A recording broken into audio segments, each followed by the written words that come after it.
আইন অমান্য কর্মসূচি, যে দেশের যে প্রিভেইলিং যে আইন যে শিক্ষা স্বাস্থ্য প্রতিষ্ঠানে কর্মরত অবস্থায় ডাক্তার অভয়া খুন হয়ে যায়, তার বিচার পাওয়া যায় না, তার বিরুদ্ধে আমাদের আইন ভঙ্গ করছি।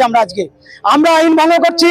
আজকে মাধ্যমিক উচ্চ মাধ্যমিক পরীক্ষা তুলে দিচ্ছে, জাতীয় শিক্ষানীতির মাধ্যমে গরিব মানুষের মেহনতি মানুষের শিক্ষাকে কেড়ে নিচ্ছে, তার বিরুদ্ধে আমাদের আইন অমান্য। আজকে আমাদের আইন অমান্য ড্রাগ মদ এবং পাতার নেশায় ছাত্র যুব সমাজকে ধ্বংসের দিকে ঠেলে দিচ্ছে, তার বিরুদ্ধে আমাদের আজকে আইন অমান্য। আজকে আমাদের আইন অমান্য স্মার্ট মিটারের নাম করে স্মার্টলি লুটের বিদ্যুতের ক্ষেত্রে যে ব্যবস্থা করেছে, তার বিরুদ্ধে আমাদের আইন অমান্য। আইন অমান্য ফসলের বস্তার গায়ে যে এমআরপি রেট থাকে, সেই রেটে তারা সার পায় না, 500 টাকা 1000 টাকা বেশি বস্তা পিছু দিতে হয়। এর ফলে এই সারের কালোবাজারির বিরুদ্ধে এবং সারের এমএসপির দাবি, ফসলের এমএসপির দাবিতে আজকে আমাদের আইন অমান্য।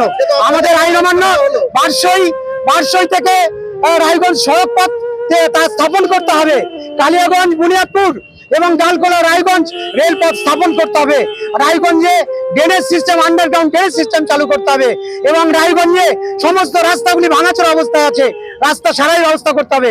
গোয়ালপুকুরে কলেজ এবং সমস্ত ব্লক হাসপাতালগুলোতে ডাক্তার নেই, 24 ঘন্টা পরিষেবা পায় না, তার বিরুদ্ধে আমাদের আইন অমান্য।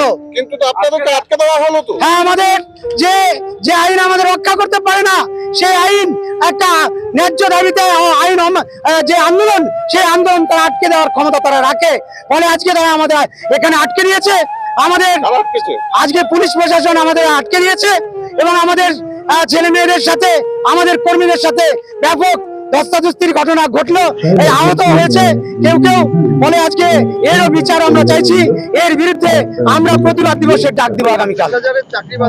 এই যে আমরা এর বিরুদ্ধে, এরা চাকরি যেমন বাতিল করছে, তাদের অন্যায় অবিচার দুর্নীতির মধ্য দিয়ে নিয়োগ করে যেমন বাতিল হচ্ছে, অপরদিকে সেই স্কুলগুলোতে শিক্ষকহীন অবস্থায় স্কুলগুলো তুলে দেওয়া, এই দুটোই হচ্ছে পরিকল্পনা। কর্মসংস্থান নেই, শূন্য পদ ব্যাপক করে রয়েছে, ফলে বেকাররা MA PhD MSc তারা অন্যায় ঘুরে বেড়াচ্ছে, কাজ নেই। এই কর্মসংস্থানের দাবি তো আমাদের লড়াই, এবং তাদের দুর্নীতির জন্য হাজার হাজার ছেলে মেয়ের যারা আজকে প্রকৃত যারা মেধা, তারাও আজকে তাদের চাকরি বাতিল হলো, এর বিরুদ্ধে আমাদের আন্দোলন চলবে। মেধা যোগ্যদের চাকরি বহাল রাখতে হবে, অযোগ্যদের তারা আইডেন্টিফাই করে তাদেরটা বাতিল করলে আমাদের আপত্তি নেই।